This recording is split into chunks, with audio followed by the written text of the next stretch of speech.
פרשה בארבע, אקטואליה בפרשת השבוע, עם הרב אהרון לוי. שלום לכם. ב-17 במאי 1977 נערכו בישראל הבחירות לכנסת התשיעית. עם נעילת הקלפיות התפרסם לראשונה בישראל מדגם שצופה את רצון הבוחר. כשנחשפו התוצאות והתברר שמדינת ישראל חוותה אירוע מכונן, חיים יבין שהיה אז הפנים של החדשות, בישר בפנים עמומות על המהפך המפורסם. וההלם היה עצום בעיקר אצל אלו שמאז קום המדינה הכירו רק את הצד המרוח של הפרוסה. ליצחק בן אהרון, שהיה מהחשובים שבמנהיגים והוגי הדעות של תנועת הפועלים, יוחס המשפט, העם טעה, צריך להחליף את העם.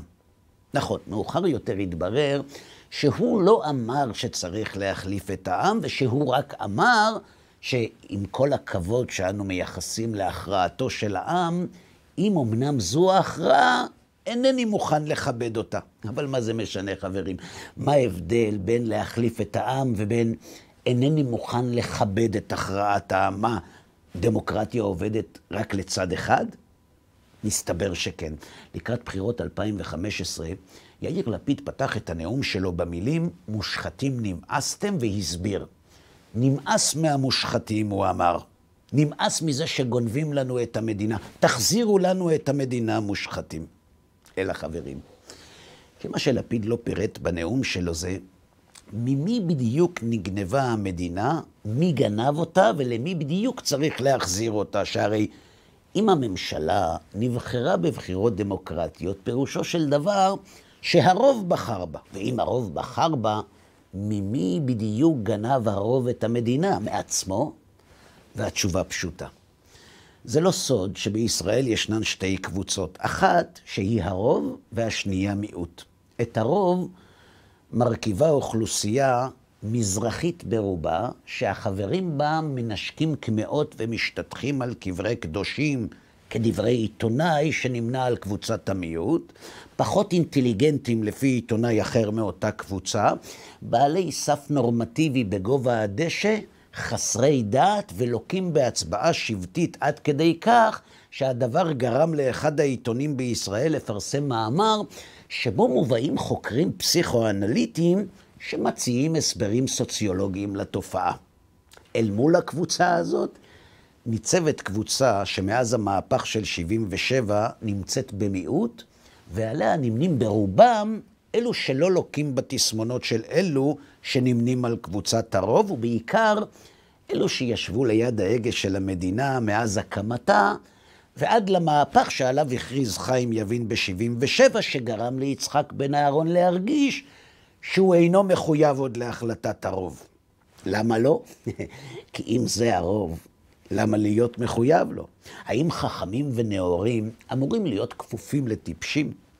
מה, רק כי מספרית הם רבים מהם?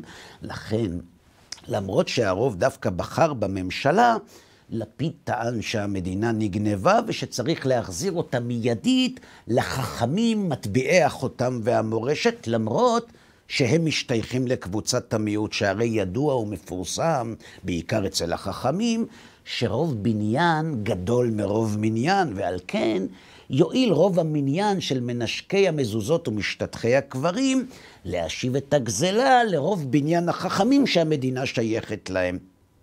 זו גם, חברים, הדרך היחידה, לפחות שלי, להסביר את ההתנהגות של חברי כנסת שנעים ונדים ממפלגה למפלגה ומגוש לגוש, רק כדי לשמר את הכיסא שלהם, ולמרות שכולם יודעים מה המלך לובש, הם מספרים לנו בלהט פטריוטי שרק טובת המדינה ניצבת למול עיניהם, ושאגו זה רק ממתק, ועדיין הם מאמינים שהרוב יקנה את זה, למרות שהכל כל כך שקוף וברור. למה? כי אם חברי הרוב הם פחות חכמים ואינטליגנטים, אפשר למכור להם הכל, אפילו אגו מנופח, ובלבד שהוא יהיה עטוף בממלכתיות ובטובת המדינה, ויש לי גם הוכחה. תגידו אתם, קרה פעם בעימות טלוויזיוני לפני בחירות שאחד מהמועמדים לראשות ממשלה השתכנע בצדקת חברו. קרה פעם שראש ממשלה יפנה את מקומו לסגן שלו בחדווה ובשמחה, רק משום שהגיע למסקנה שהחבר שלו ינהיג את המדינה טוב ממנו? לא קרה, נכון? למה לא? פשוט מאוד, כי טובת המדינה לעולם לא תפנה עורף לחכמים, גם אם הם מיעוט. למה? כי חברי קבוצת המיעוט מאמינים שהם זו המדינה, ואם הם זו המדינה, איך ייתכן שטובת המדינה וטובתם תהפוכנה צרות זו לזו? זה לא קרה כי האגו ותאוות הכבוד ניצבים אצלם לפני המדינה, או יותר נכון כי האגו שלהם סבור שהם זו המדינה ולכן המדינה זו הם. זה אולי נכון חלקית, אמר לי חבר שמאמין שהוא שייך לקבוצת המיעוט, למרות שהוא מגיע מן האזור של גובה הדשא. אני מסכים איתך, הוא אמר, שבשיחות סלון אפשר לשמוע את רוח הדברים שעליהם אתה מדבר, אבל זה מאוד אנושי, אהרון. כל מנהיג חושב שהוא בעל הכישורים הטובים ביותר. לא מסכים, אמרתי לו. תחשוב רגע, האם רופא מנתח שעומד לנתח את האמא האהובה שלו, יסכים לוותר על הניתוח לטובת מנתח בכיר ממנו, או שהוא יתעקש לבצע את הניתוח בעצמו למרות שהוא טוב פחות? תלוי באהבה. אם הוא אוהב את אמא שלו יותר משהוא אוהב את עצמו, אין ספק שהוא יוותר, כי בגלל שהוא אוהב אותה, הוא רוצה בטובתה. אבל אם הוא לא יוותר, זה סימן שהאהבה שלו לעצמו ולכבוד שלו קודמים אצלו לאהבה שלו לאמא שלו. וההוכחה לכך מופיעה בפרשת השבוע. פרשת פנחס, אחרי שהקדוש ברוך הוא מבשר למשה על מותו הקרב, משה פונה לקדוש ברוך הוא ומבקש למצוא לו מחליף, שנאמר, יפקוד השם אלוהי הרוחות לכל בשר איש על העדה, ולא תהיה עדת השם כצאן אשר אין להם רועה. בתגובה, אומר לו הקדוש ברוך הוא, קח לך את יהושע בן נון, איש אשר רוח בו, ושמחת את ידך עליו, ונתת מהודך עליו. ומשה, חברים, לא מתמהמה הרגע שנאמר, ויעש משה כאשר ציווה השם אותו, ויקח את יהושע, ויסמוך את ידיו עליו. חשבתם פעם, מה חושב ומרגיש איש עסקים מיד אחרי שמבשרים לו על מותו הקרב? מה עובר לו בראש באותו רגע? האם הוא חושב למשל על העובדים שלו, על חשבון הבנק שלו, על ההשקעות שלו? כנראה שלא. אז תגידו, מה גורם למשה מיד כשהוא מתבשר על מותו לבקש מהקדוש ברוך הוא שימצא לו מחליף ראוי?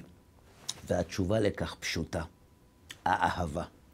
כשאיש עסקים מתבשר על מותו הקרב, הוא לא חושב על העובדים שלו, כי הם לא ילדים שלו.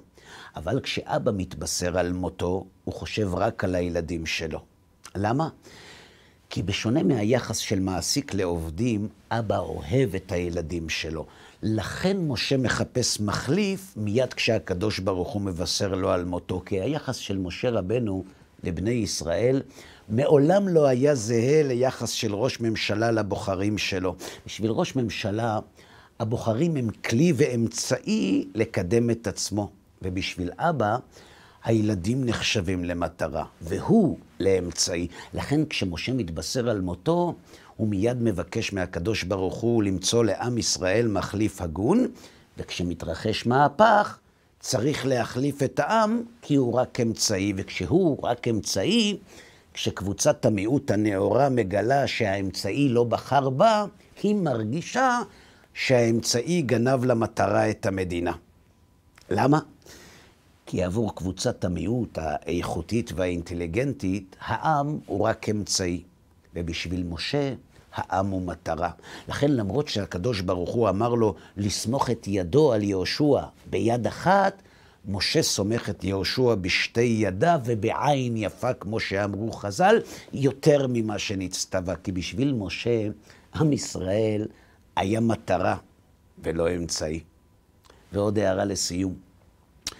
בטקס ממלכתי שהתקיים ביום הזיכרון לחללי צה"ל, ב4.5.22, היה מי שדאג, בטעות כמובן, להושיב את הרב הראשי לישראל, הגאון רבי יצחק יוסף שליטה, בשורה השנייה, וראש הממשלה דאז, נפתלי בנט, גם התעלם מנוכחותו, שכח, ולא הזכיר אותו במהלך נאומו.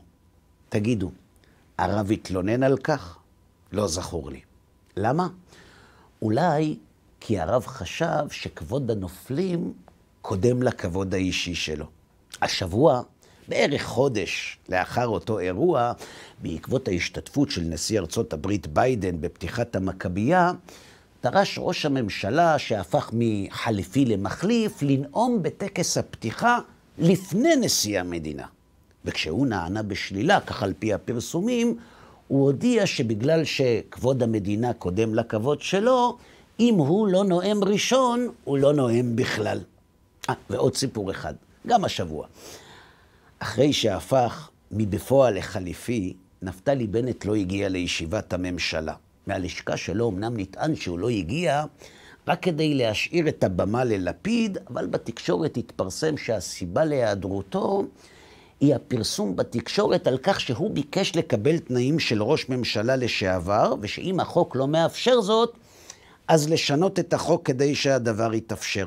ובנט, שכעס על יאיר אחיו כי הוא חשד בו שהוא זה שגרם לפרסום, לא הגיע לישיבת הממשלה, משום שכידוע, כמו אצל אחיו, טובת המדינה קודמת לטובתו. שבת שלום. פרשה ב4, אקטואליה בפרשת השבוע, עם הרב אהרון לוי.